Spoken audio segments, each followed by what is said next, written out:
Okay, hi, it's Daryl again. In today's video, I'm going to do a follow-up video to a video I made, I don't know, a long time ago, maybe 6, 7, 8 months ago.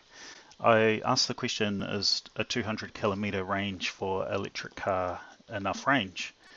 And short answer is, in New Zealand, I think generally yes. Uh, I bought a Nissan Leaf with a 30 kilowatt hour battery, and I find that it gives me in winter about 165 reliable kilometers. So that's highway driving at a 165 kilometers. And in the summer, I can get always 180 kilometers, depending on driving style. I don't drive crazy fast. I'm not normally in a rush to get to the places that I'm going. So I don't try to drive straight on the speed limit the whole time and as fast as one possibly could at all times. I tend to take my time and drive in a more sort of relaxed way. But about town, I find that with my Nissan Leaf, I can probably get about 200 kilometers. One time I drove about 180 kilometers and it still had about 40 kilometers of range remaining, so that would have been 220 kilometers. That was probably just driving around town on a nice day, pleasant weather, not too hot, not too cold, didn't need the air conditioner. I wasn't driving very fast. I think I was about town, so probably never went over 65 kilometers per hour. There's some uh, areas around my area where you might drive, there's sort of a 70 kilometer zone around the old highway now around my neighborhood, and you can drive those sorts of ranges. So it appears to me that for my Nissan Leaf, I get 165 kilometers of reliable range. So if I'm highway driving, going on a trip somewhere, and I want to make good time, I'm driving near the speed limit, I can reliably get 165 kilometers. So again, that's the 30 kilowatt hour battery. So um, in a in a regular Nissan Leaf with a 24 kilowatt hour battery, you get 20% less range. There seems to be a bit of overhead. And a further caveat is I think my battery health is about 94%. So, the vehicle's getting close to, its sort of maximum real range. My car's now a bit more than a year old. It's a 2016, and we're at the start of 2018 now. Uh, I've driven the car about 18,000 kilometers. I got it at about 16,000 kilometers, and it's 6,000 kilometers. So I've driven the car, you know, at least twice as much, maybe 3 times as much as the previous owner. I'm pretty near 25,000 kilometers. I took it to a place that does Nissan Leaf service at about 15,000 kilometers, and they were like, "Nah, it's too young. It doesn't need service yet." And they asked me to bring it back at 25,000 kilometers. So at that point, the car will probably be near 2 years old. And other maintenance things is in the time that I've had my car. Uh, I damaged a tire. I ran over a nail, which ruined the tire. It damaged the sidewall. So I replaced my tires as a pair. I forget how much they cost now.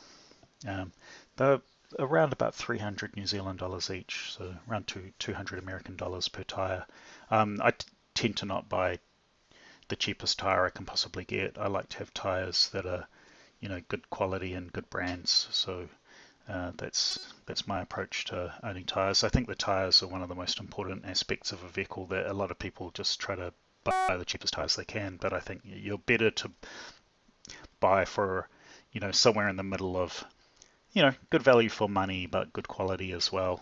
You can go to the extreme with tires and buy extremely expensive, amazing tires, but I think that most people probably wouldn't, get good value out of that. If you drive some amazing car, then you'll know about tires. You'll know how important they are to you.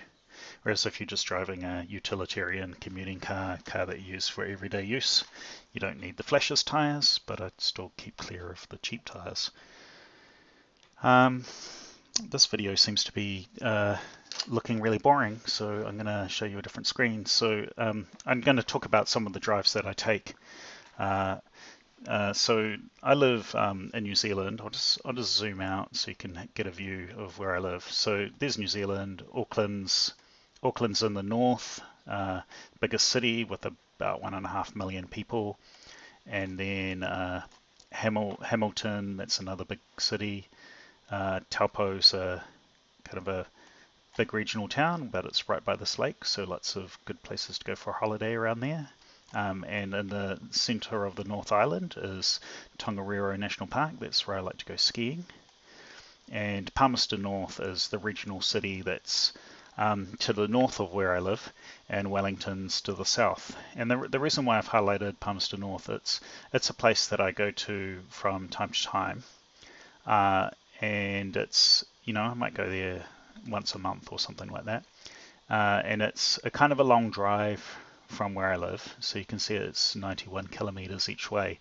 And the thing that's significant about this is it's right on the edge of the range for my car. So if I was going to go to Palmerston North and just drive to the city and park and then drive back home, I would almost have enough range in my car to be able to make that journey, but I can't do it without charging somewhere along the journey. And I'll just flick over to ChargeNet. So ChargeNet is the nationwide charging network that's being developed in New Zealand. So this map shows some coloured markers. Now the ones that are circles are charging stations that are currently available for use. So you can see that there's quite a few, and they have different colors, green and blue. I think the blue ones are operated by a kind of power networks, or they're a different network, but they're compatible with the ChargeNet payment system. So you can go to those locations and use your ChargeNet app or your ChargeNet charging key fobs, which are a type of RFID, or the app on your phone to start the chargers. You can just plug in and use those chargers, and they bill you at the end of the month, which is pretty awesome. I'm going to talk about ChargeNet because that's the thing that makes electric cars viable in New Zealand. Other than Tesla, Tesla have their own chargers currently. They've got a network in the North Island, so they have Palmerston North, Taupo, and Hamilton chargers, so you can drive between Auckland and Wellington in a Tesla and have no problems. And then if you need to go to other locations, which would be off the Tesla charging network, you can charge from these ChargeNet chargers as well with the ChargeMo adapter for Tesla. So New Zealand's quite set up pretty well for most people to use electric cars now. The diamond markers on this map are locations that are currently not built, and the yellow circles are locations that are currently about to be built. So they're kind of like permitted chargers, or they've got the process running to get chargers going. One thing that's interesting is that there's kind of a break in the South Island. The charges, some of these charges in the South Island, the distances, say, between Culverden and Richmond are so far that you could only make that journey in a Tesla. No other electric cars that are purely electric. There's just not any cars around that could do that other than a Tesla car. But once you're down to Christchurch, now an interesting point is that the main population centre of the South Island is Christchurch. That's a city of, I think, about 350,000 people. You can see that this area here, this is called the Canterbury Plains. There's a lot of big regional towns and cities all through here, so you can drive to all these locations using these chargers. Even a short range electric car with 100 kilometer range, you can get between these chargers and charge up and drive around. And importantly, in this area is a lot of ski fields around Queenstown and recreation on the lake, so that's a great holiday place. If you come to New Zealand for a visit, you definitely would want to go to Queenstown. But you can see now that there's a couple of driving paths from Christchurch to Queenstown. If you're staying in Queenstown, probably you could charge at your motel. Most motels I've heard will, if you just ask nicely, they'll let you charge, but it's good to check beforehand when you go somewhere. And if you've got a Tesla car, there's probably destination charges, I'm pretty certain, at most of the big sort of resort hotels now. So charging network's quite well set up, but just for me, in my experience, so I'm telling you about my real world experience driving an electric car. My regular journey that's an out of town journey for me is to go to Palmerston North. And so you can see that where I live in Paraparaumu, which is just here, there's a yellow indicator saying that there's a new charging station being built, which I think is going to be at one of the local supermarkets. And then at Otaki, there's a charger there.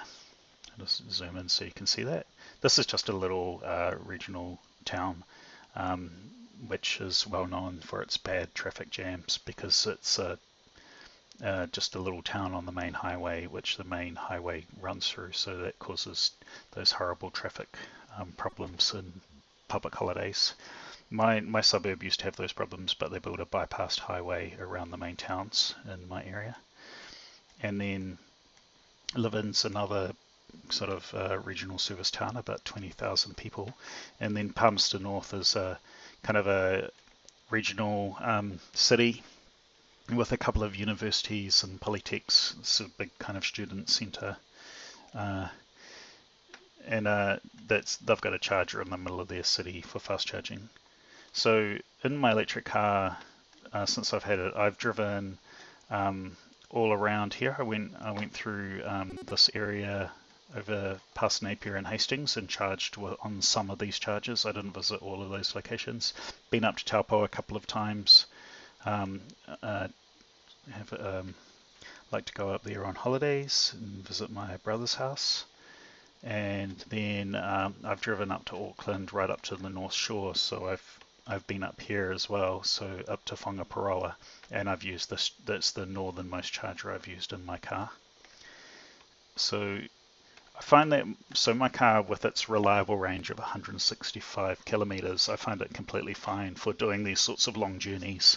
I tended, when I drove to anywhere further north than Taupo, I usually stopped a night at Taupo, and that way my car's battery didn't get too hot. So in the Nissan Leaf, if you're taking a long journey, you do need to take a lot of charging stops, and that can ramp up the battery temperature. In winter, that doesn't seem to be much of a problem, but I hear that this summer a lot of people have done long journeys in their Nissan Leafs and find the batteries are getting hot, even when they're just charging to 80% at a charge.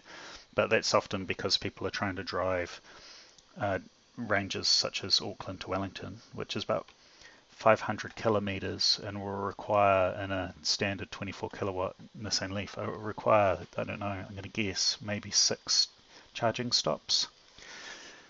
Because of the locations of the chargers are not exactly regularly located, and the terrain is quite different. So for example, through this area, it's very hilly and windy, that part of the highway. So you need a lot of power to go relatively short distances. So having these charger locations in these regional towns is really handy. But you can see that New Zealand's well on its way to having a totally nationwide charging network. So far in most cars, you can drive almost everywhere. You couldn't drive right up here because there's not fast charging locations. There are places you can slow charge, such as a campground or just any regular motel. But if you're trying to take a journey to drive quickly around the country, yeah, we definitely need charging stations where all of these diamonds are located. So you can see that there's quite a good installation of chargers throughout the regions. And it will be awesome when these chargers here are done. I always feel that the charging station that needs to be in this area is this one here. This is in a small town called Bulls. It's just a place where people typically stop to get something to eat or put petrol in their car. I think having a charging station at that location would help a lot, because this journey, I can do this journey from Mangaweka down to Otaki in one trip if I fully charge my car at Mangaweka, but I can't make the journey from Otaki to Mangaweka because it's a bit too much uphill.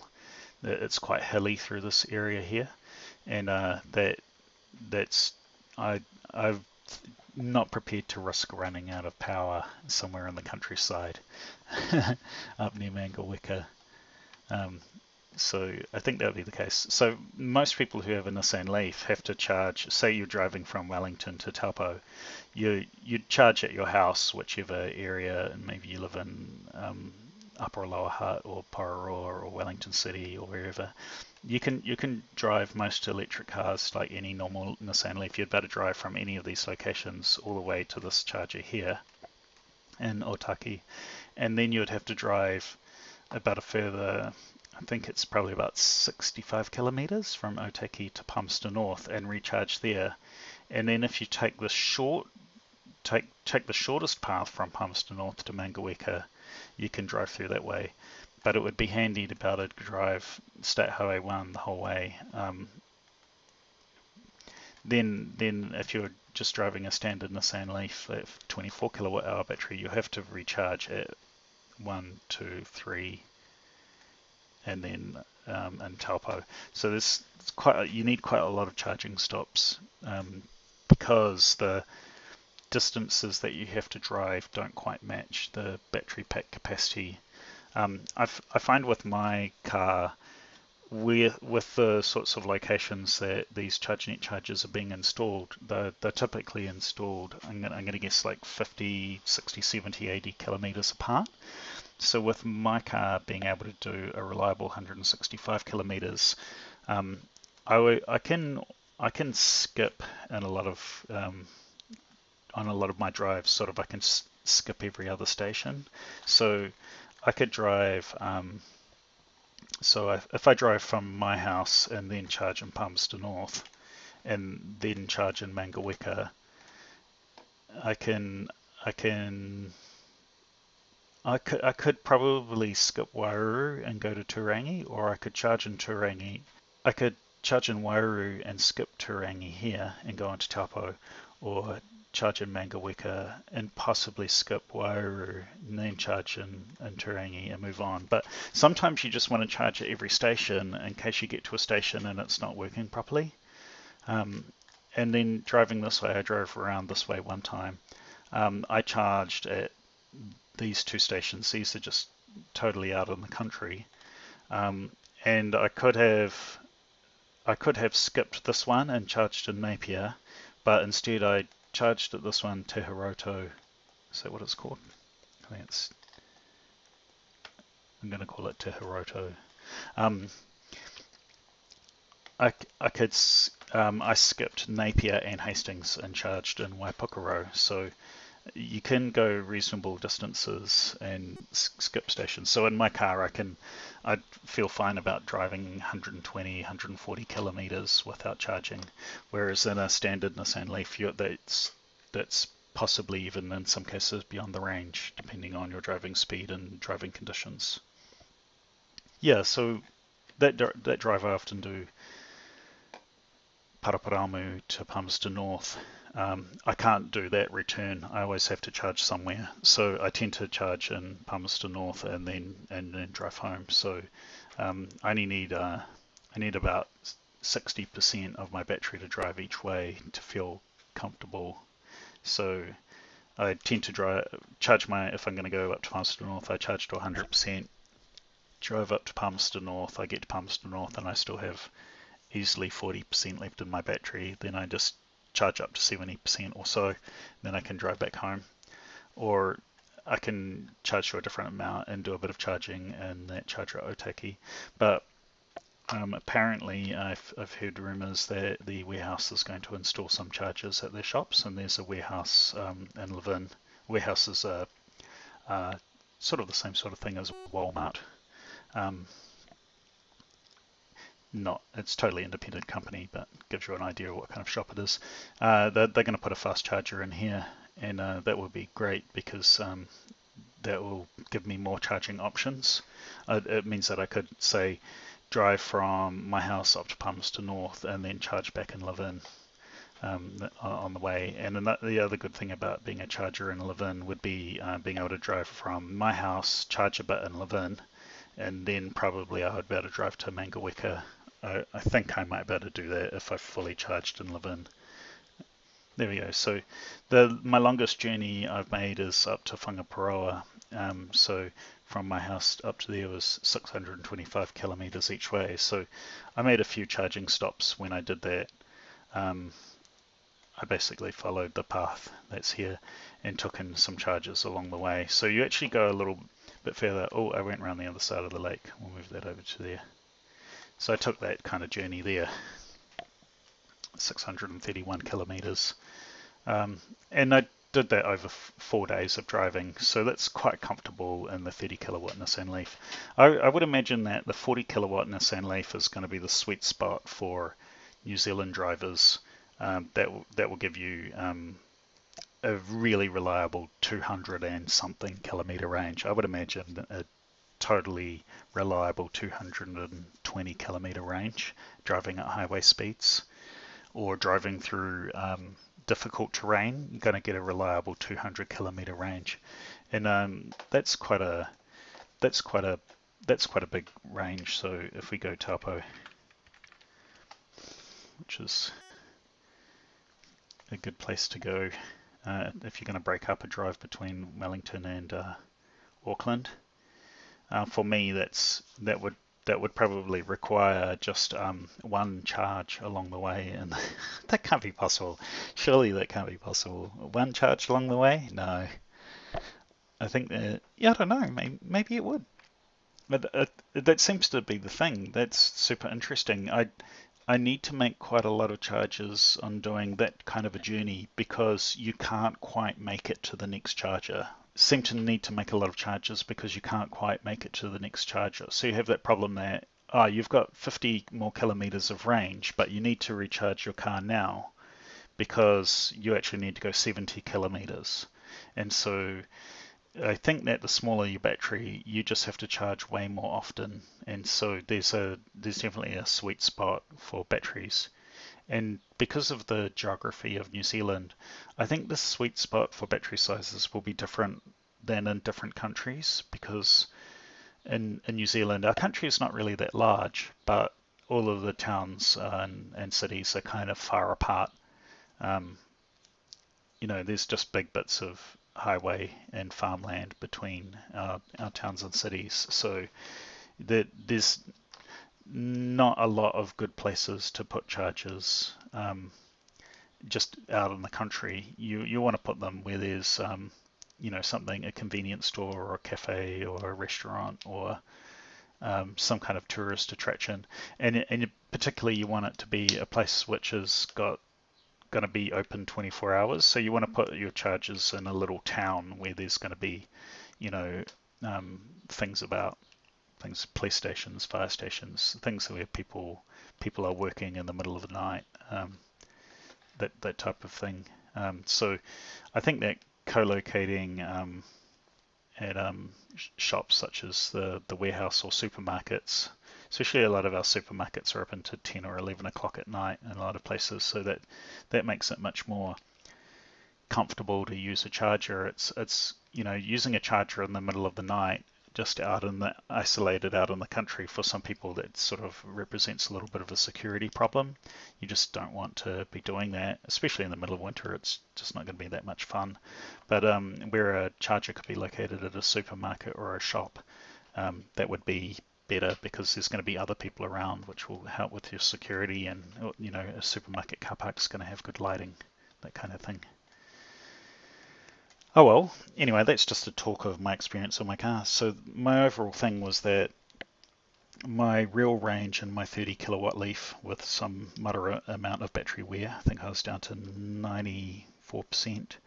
I get, in the winter, I get 165 kilometers of highway driving, and in the summer I get about 180 kilometers of highway driving. and in town driving I get about 175 kilometers in winter and about 200 kilometers in summer. I would imagine that there's sort of a point where under ideal conditions I might be able to drive my car 220 kilometers. That would be driving just around the suburbs really slowly on flat ground. So yeah, a 40 kilowatt hour battery kind of car, I think that would be pretty good for New Zealanders. Yeah, so anyway, I hope you enjoy hearing me just talk about my experience driving my car and having a look at how the charging network's going in New Zealand.